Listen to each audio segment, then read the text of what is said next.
চাঁদ যখন আল্লাহর নবী দ্বিখণ্ডিত করছেন তখন নফল নামাজ পড়লেন, আল্লাহর কাছে চাইলেন, চাঁদের দিকে এরকম করে একটা অঙ্গুলি নির্দেশ করলেন না? আচ্ছা, অঙ্গুলি যখন নির্দেশ করছে ওইখানে কিন্তু আল্লাহ কিভাবে করছে এটা আল্লাহই জানেন, কিন্তু আমরা এখন বিজ্ঞান বুঝতে পারি এইটুকু, প্রত্যেকের শরীর থেকে একটা রশ্মি নির্গত হয়। রশ্মি, আমাদের শরীর থেকে যে রশ্মিটা নির্গত হয় TIR, কি নাম বলেন তো?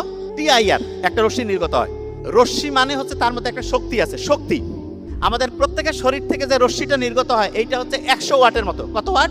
100 ওয়াট। ধরেন যে একটা লাইট 100 ওয়াটের বাল্ব যেই তাপ দেয়, আপনার প্রত্যেকটা মানুষের শরীর থেকে পূর্ণবয়স্ক অবস্থায় 100 ওয়াটের মতো তাপ তৈরি হয়।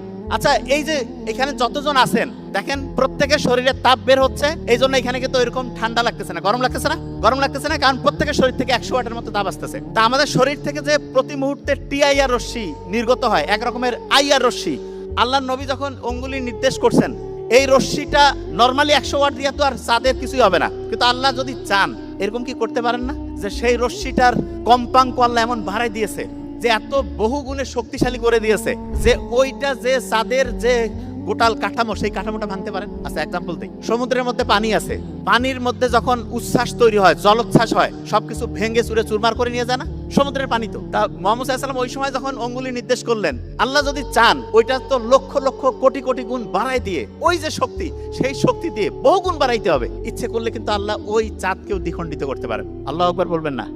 সূর্য যে আছে না, সূর্য প্রতি সেকেন্ডে প্রায় 600 মিলিয়নের মতো করে জ্বালানি সে খরচ করতেছে। 600 মিলিয়ন টন জ্বালানি সে খরচ করতেছে, এবং সেইটার যে শক্তি সেইটা দিয়ে আমরা কি সারা দুনিয়ার সবাই দেখা যাচ্ছে শরীরকে গরম করতেছি, রোগ প্রতিরোধ ব্যবস্থার সাথে ফাইট করতেছি। এই জিনিসটা হচ্ছে, তা আমি যে জিনিসটা প্রথমে বোঝানোর চেষ্টা করছি যে আমাদের আল্লাহর কোয়ালিটি, আল্লাহর শক্তি সম্বন্ধে সামান্য কিছু জিনিস দিয়ে আমরা এক্সাম্পল দিয়ে মিলাইছি।